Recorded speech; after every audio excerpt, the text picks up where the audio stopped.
Welcome to McPlum, simple solutions served daily. Gather materials: a 12-inch 1-inch galvanized steel pipe for the handle, 2 threaded 1-inch end caps 2-2, 5-inch flat washers, quickset cement or sand, and optional foam tape. Wear safety goggles and gloves and clamp the pipe on a stable workbench before cutting or threading. Plan your target weight, 10 lb, 20 lb, or 30 lb per dumbbell, so you know how much filler to use. Keep a tape measure marker and a small drill for vent holes on hand to prevent pressure buildup. Thread one end cap loosely, then insert a flat washer to create a barrier for filler.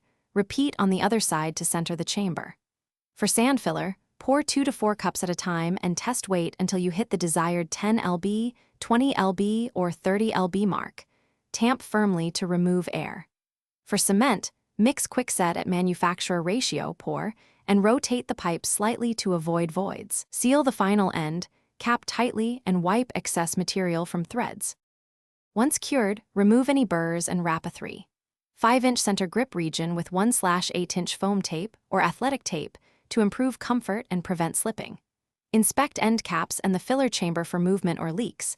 Tighten caps and add epoxy if needed.